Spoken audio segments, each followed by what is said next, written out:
I soon found myself confined within a small room, the stern-looking tsundere of a girl glaring down at me, while the other girl, who was apparently called Narumi, seemed to have softened up a little. From what I had gathered during their conversations, they had called the villager to help oversee my questioning. What purpose did these thefts have? Or are you just some pervert who gets sniffing girls' undies? I have to castrate you! I already told you. I was just in the wrong place at the wrong time. Not to mention, anything worn by you would probably smell sour. I couldn't see too well from the cell where they had put me, but I was almost certain I could hear Narumi laughing nearby. Tsukino-dono, please calm down. You brought him in to learn the reason behind his presence in the forest, didn't you? That is correct, Elder-sama. I believe he was working together with the fox spirits to steal panties and other undergarments. Objection! Huh? What are you objecting to, young man? The evidence surrounding the defendant's accusation was fabricated. Narumi-san, would you please answer this question for the judge? Was the defendant, that is, myself, anywhere near those girls while you two were in pursuit of them? Hold it! Just who are you calling a judge here? Lower your voice, or I will strike you down! Hey, Mio-san, maybe the whole angry accusation thing isn't working. This guy clearly isn't a bandit. We could just ask him why he was up there in the woods. If he has a valid reason, then sure. If not, then he is clearly a bandit and we'll use him as a punching bag out in the yard. Finally, and here I thought this was about to become a turnabout case. I sighed deeply, partly amused by my own act, despite the seriousness of the situation. Who would have ever thought mimicking characters from games and movies would end up getting me out of trouble? As long as I didn't become an ace prisoner, things would hopefully turn out for the better. A wise idea, Narumi-chan. How about you start by giving us your name? Kushiken Takahiro. So, what were you doing in the forest when these two were chasing the thieves? I'm not entirely sure myself. One moment I was praying at a shrine, hidden inside the forest. Next thing I knew, some weird girl was talking to me. A girl? Yes, a girl with horns and a tail. I know it sounds weird, but I could have sworn I saw her before I must have fainted. After that, I woke up somewhere in the forest. Tsukino-dono, Narumi-chan. Do you recall the stories behind the shrine near our village? Forgive me, Elder-sama, I do not recall. I know it's a place of high spiritual energy, a sacred place, but I can't remember the details. Sorry, grandfather. That shrine belongs to Tsuyuri, a powerful spirit that has been watching over our village for as long as anyone can remember. Unlike the fox spirits, we tend to avoid going too deep into the forest. I still think I could get rid of those pests once and for all, if you would just let me go in and find their home. It's probably hidden in some damp cave on the hill, or some run-down old house. Humans and spirits rarely mingle, even if they meet with good intentions. The fact that this lad says he saw a spirit means there is a chance he was there for a reason. Not to mention, did you take a good look at him yet? He seems disoriented, and his clothes look foreign. He did seem to be talking gibberish earlier. He claimed to be from a city near here, but there's nothing like that around 4 miles. He was also talking about something called a movie, and he used some fighting techniques that I have never even seen before. He is still a pervert. I'm not a pervert. It's perfectly natural for a guy my age to be curious about certain things. Besides, if you're talking about how the panties ended up on my face, I had nothing to do with it, Tsundere Tyrant. What did you just call me? I ought to smash you to pieces, you brat!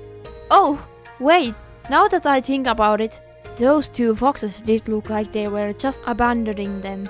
But, grandfather, what does all this mean? I can't be certain. However, I believe it is unlikely that he's working together with the fox spirits. Still, I have never heard of any human to come upon a spirit, such as Tsuyuri. I dare say he might not even be of this world.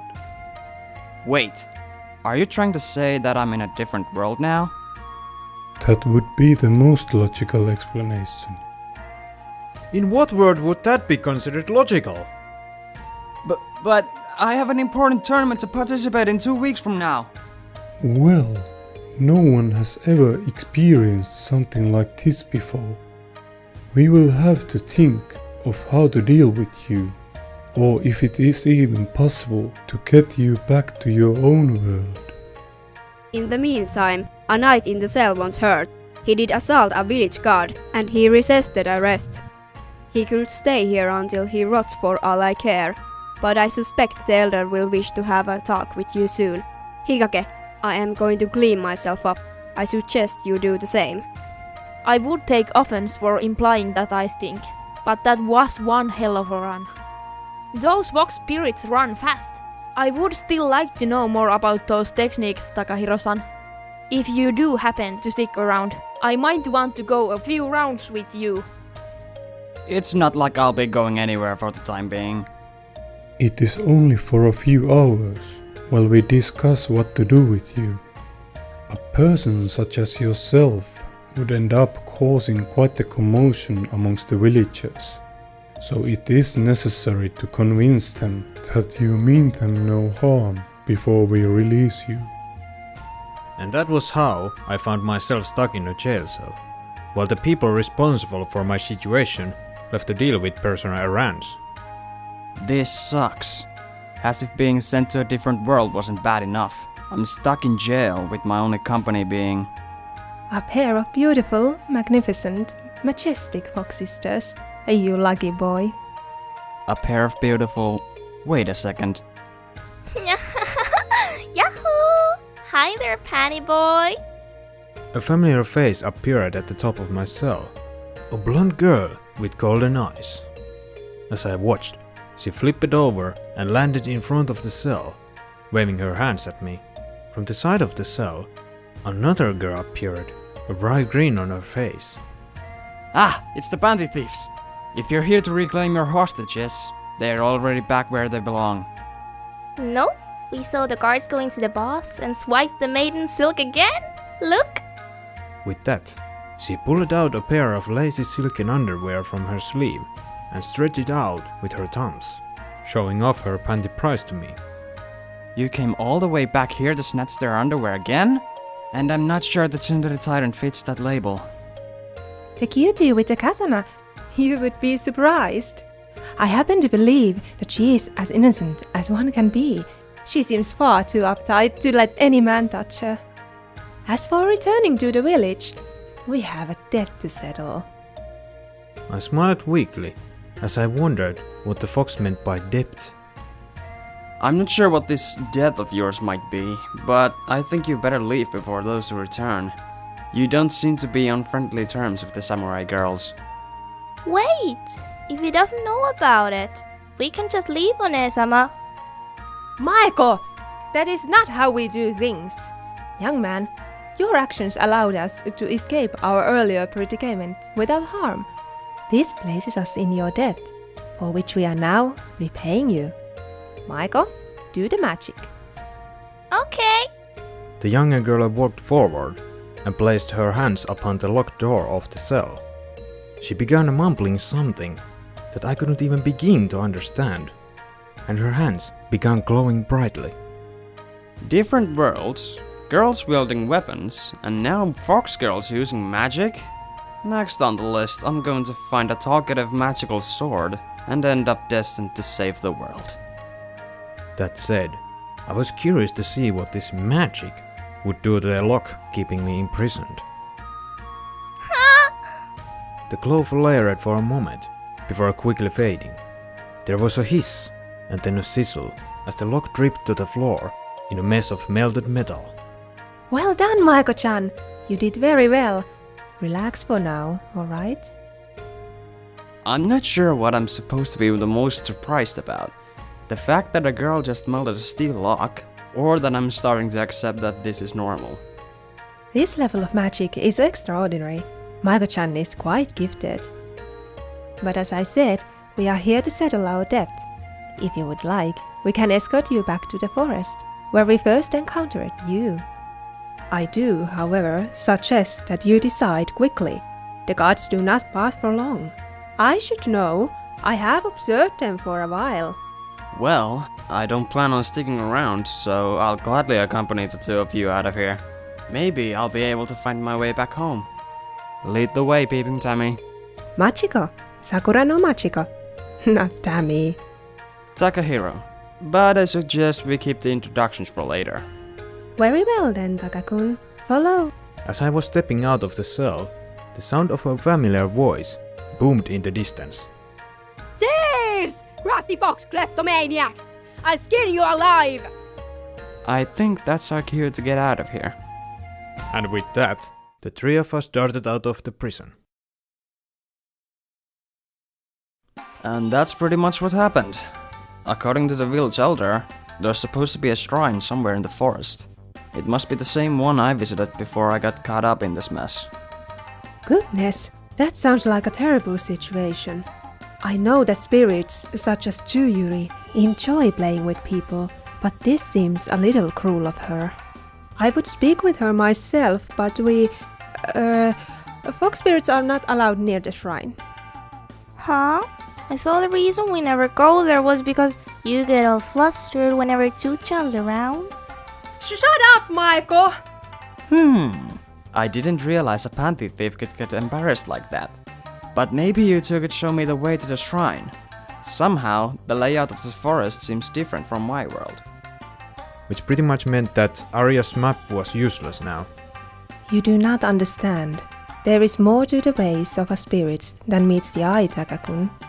I will try to navigate you to the shrine, but if Tsuyuri does not want us there, then we will simply not get there. The only places we can navigate to directly are our home and the village. I could use gate magic, but that takes a super long time to cast, and unless I concentrate really hard, it usually ends up taking us someplace, not fun. I think I'll prefer taking the ground route, but thanks for the offer. Maiko-chan, was it? That's right! Sakura no Maiko, at your service! Yay! My first human friend! Silly girl.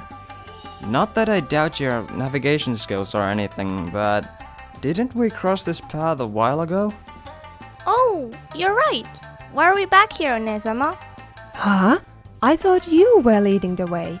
Wait, I think if we turn this way, cut through these trees here, we might... Ah! The girl seemingly disappeared out of sight as she stepped in between two tall trunks, only to be followed by a loud splash. I ran towards the trees and looked down to see the girl, arms flailing wildly, neck deep in a slow-moving river. Huh? One-sama! One-sama! Quick, please, you have to help her! I'm begging you! I'll do whatever you want, just please save her! Help! It doesn't look that deep, you know. Don't tell me that your sister can't. She can't swim! Neither of us can! Please! Takahiro-sama! Please rescue my sister! I guess I don't have a choice. Smiling weakly, I pulled off my jacket and dove into the river, the cold water sending shivers down my spine as I swam towards Machiko, who despite the lack of a strong current, was slowly disappearing under the water. Urged on by the worried shouts of Maiko, I tried to reach the girl as quickly as possible. It took me a few strokes before I reached her, but by the time I had grabbed a hold of her and pulled her out of the water, she had lost consciousness. She's not breathing. I felt my stomach drop. Dreadful thoughts of what might happen if I didn't do something began to fill my mind. But what in the world could I possibly do? CPR? I don't know what that is. She's not breathing. Help her. Please save her. One-sama, please wake up. Okay, but I need to concentrate. Can you find something to dry her off with? Right. Great. A mage without a revive spell. As if trying to steal my nerves for what I was about to do, I muttered those words just before leaning in. All I could remember from my first aid training was that the patient had to be in a so-called recovery position, and that I had to blow air into their mouth and push down on their chest. My heart pounded faster and faster as I looked down at the fox girl. I could feel my cheeks heating up as a blush spread across my face. Clumsily, I put her into what I hoped was the right position, and slowly I lowered myself towards her face. My lips parted. If you were this desperate for a kiss, you could have just asked. I know I'm a beautiful, exquisite creature, but pushing me into a river so you can play a hero is a bit too much, Taka-kun. It's not like that. I went in to save you. Why, thank you, O valiant hero, for your rescue. I must admit, I am not the greatest swimmer. But you know, it is often better to get permission from the maiden you've rescued before you claim them as your reward, silly. I didn't have a choice. I either claimed your lips, or death would claim you instead. And a bold choice that was. Where is Maiko? I hope she didn't try to save me first. She's even worse at swimming than I am. She's fine. She should be heading back here right now. In that case, I believe we have enough time. So how about it, Taka-kun? My little sister will be back in a few minutes, and I'm sure a boy like you have probably never kissed a girl before. So how about it? Want to claim this maiden's lips? Don't make me toss you back into the river. Aw, such a shame too. I was looking forward to finding out just how sweet your lips tasted. I'm not sure I want to find out what a wet fox tastes like. Oh, I assure you, I taste a lot better when I'm wet. For some reason, I don't think we are talking about the same thing anymore. I felt my cheeks flushing up slightly at Machiko's teasing words, and I awkwardly scratched my cheek. Anyway, at this rate you're going to catch a cold. Then, perhaps you should warm me up, Taka-kun. More importantly, we need you to get out of those soggy clothes. Oh my, Taka-kun, so bold. Please, won't you unbutton my top for me? If you insist.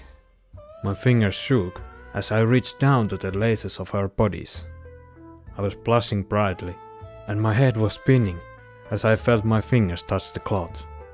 Before I could continue any further, I heard a whoosh behind me and felt something heavy impact against my body. My body toppled forwards, and I felt a nasty blow to the back of my head. One-sama, I brought the... Oh no! Takahiro! I could barely focus as the blonde fox girl began to fuss over me, but it was no good.